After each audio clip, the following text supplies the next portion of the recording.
Perkenalkan, nama saya Dikna Bara Putri Paramudia dengan NIM G0025016 dari kelompok B7. Dan kali ini saya akan memaparkan laporan praktikum saya di blok 1.3 ini.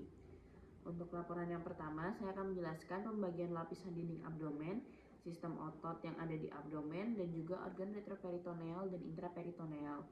Yang pertama, untuk lapisan dinding abdomen itu dibagi menjadi anterolateral dan posterior. Untuk yang anterolateral itu bagian depan dan samping, dan juga untuk yang posterior itu yang bagian belakang.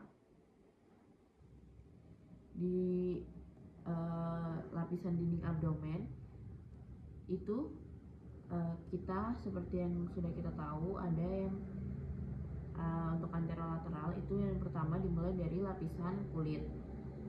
Jadi kulit ini adalah struktur yang terletak di kulit melekat pada struktur yang terletak di bawahnya dengan longgar kecuali pada umbilikus. Itu adalah kulit. Kemudian untuk berikutnya ada fascia superficialis. Untuk fascia superficialis dibagi menjadi fascia Camper dan juga fascia Scarpa. Lalu untuk berikutnya ada yang dinamakan dengan fascia profunda.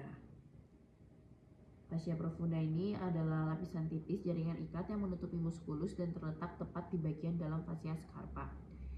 Kemudian di sini juga untuk muskulusnya itu ada musculus external obliquus, ada musculus obliquus internus, terus ada musculus transversus itu untuk yang fat muscle.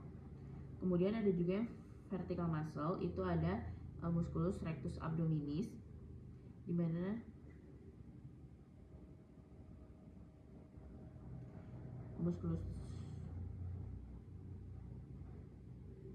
rectus abdominis dan juga musculus pyramidalis, dan itu akan dijelaskan pada yang berikutnya.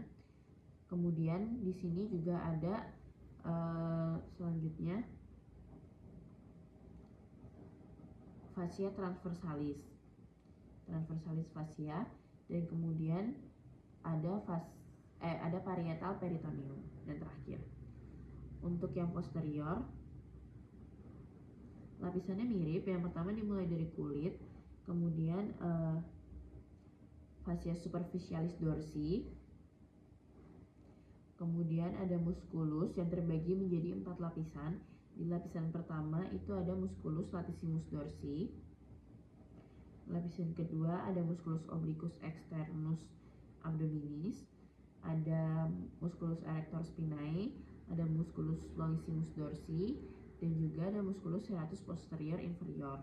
Untuk lapisan ketiganya ada musculus multifidus, musculus interspinales, dan musculus obliquus internus abdominis. Di lapisan yang keempat ada musculus quadratus lumborum, musculus iliopsoas, dan musculus transversus abdominis. Lalu fascia berikutnya ada fascia extraperitonealis, itu merupakan jaringan lemak, dan juga fascia yang terakhir ada peritoneum parietal. Kemudian untuk sistem ototnya di sini saya akan menjelaskan mengenai musculi et aponeurosis yang sudah sedikit dibahas tadi di atas. Untuk ini musculi et aponeurosis itu tadi ada flat muscle, itu musculus obliquus internus,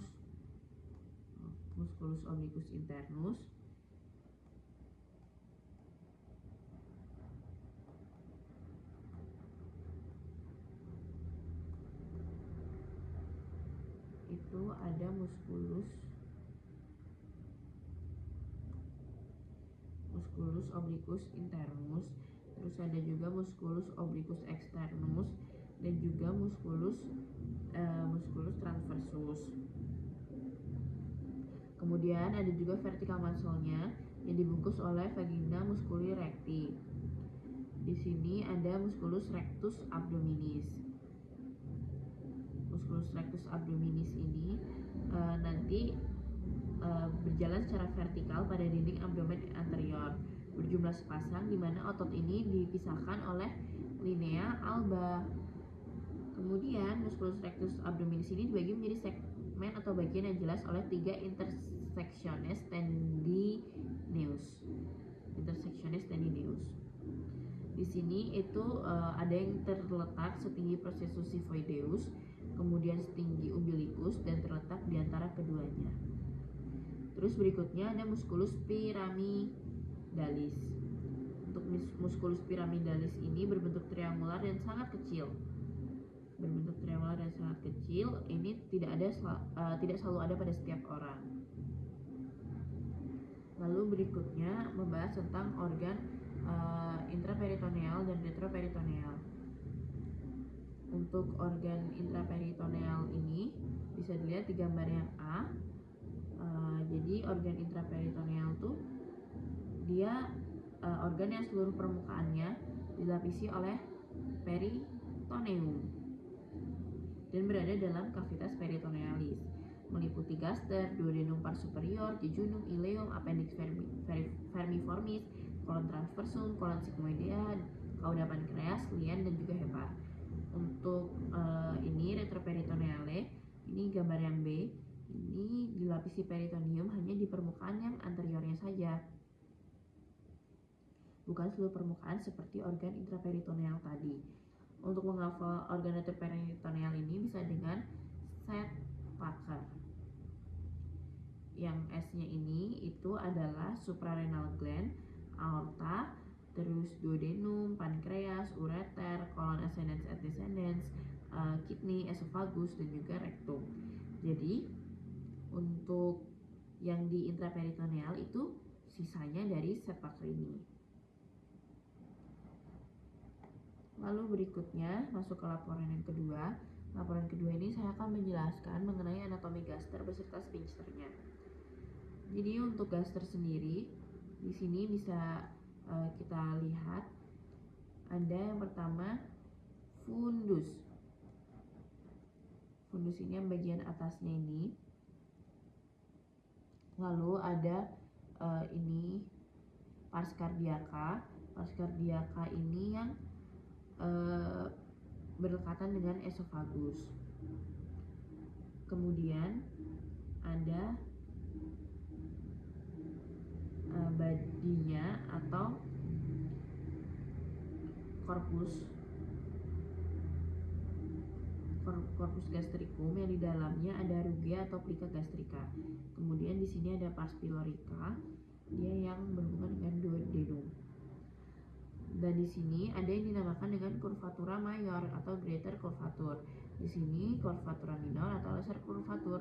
Untuk yang mayor itu nanti berdekatan dengan omentum majus, dan yang minor itu berdekatan dengan omentum minus. Lalu di sini kemudian saya akan membahas mengenai sphincternya. Untuk sphincternya kita di sini ada LES atau lower esophageal sphincter. Lalu ada pyloric sphincter pyloric yang kepada duodenum. Yang ini kepada esophagus. Berikutnya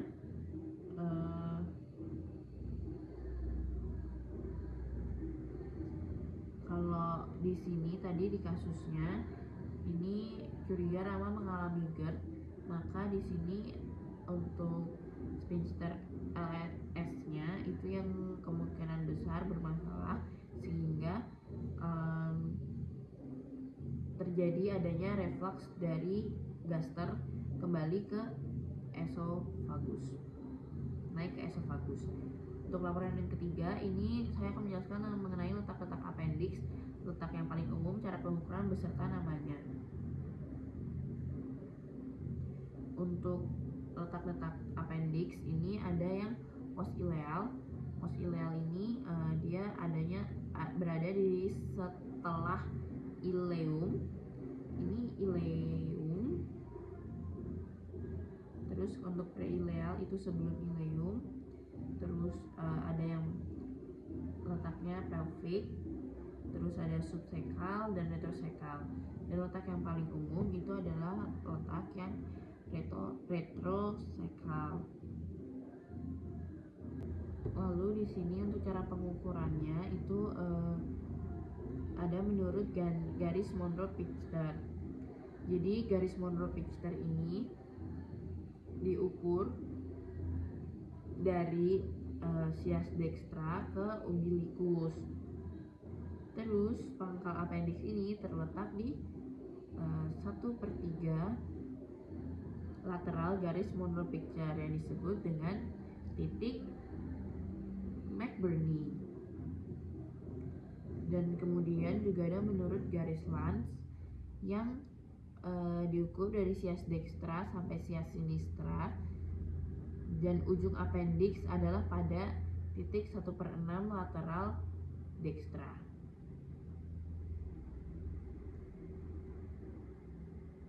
Sekian untuk laporan praktikum 1.3 saya.